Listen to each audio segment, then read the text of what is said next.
أعوذ بالله من الشيطان الرجيم. بسم الله الرحمن الرحيم.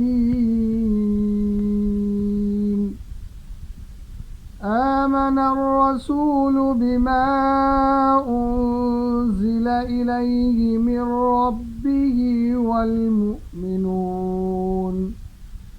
كل آمن بالله وملائكته وكتبه ورسله لا نفرق بين أحد من رسله وقالوا سمعنا وأطعنا غفرانك ربنا وإليك المصير.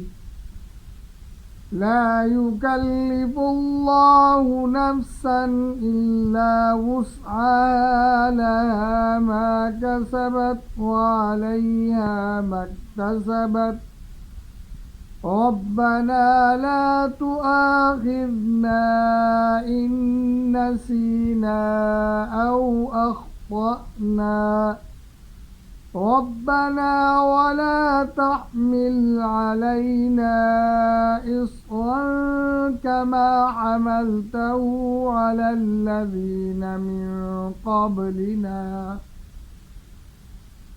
ربنا ولا تحملنا ما لا طاقة لنا به واعف عنا واغفر لنا وارحمنا أنت مولانا فانصرنا على القوم الكافرين. صدق الله العظيم.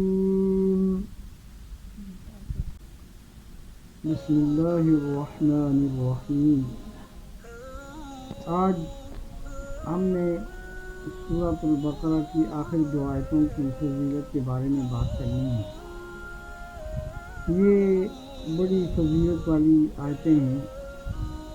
جناب نبی کریم صلی اللہ علیہ وسلم نے فرمایا کہ جس شخص نے یہ آخری دو آیتیں رات کو تلاوت کر لیں تو اس کو یہ کافی ہوں گی.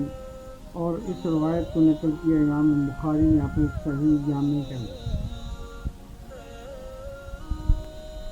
جناب نبی کریم صلی اللہ علیہ وسلم نے فرمایا جو شخص سورہ بقرہ کی آخری دو آیتیں تلاوت کرے گا وہ اس کو کافی ہو جائیں گی.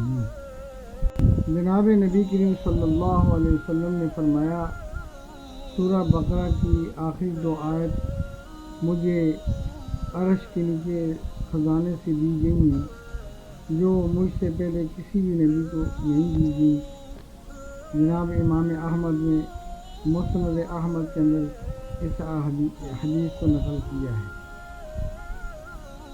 جناب سیدنا ابن عباس رضی اللہ تعالی عنہما فرماتے ہیں کہ نبی کریم صلی اللہ علیہ وسلم کے پاس حضرت جبرائیل امین تشریف فرما تھے تو انہوں نے اپنے اوپر دروازہ کھلنے کی آواز سنی تو عرض کی کہ یہ آسمان کا دروازہ کھلا ہے اور اس سے پہلے یہ دروازہ کبھی بھی نہیں کھلا.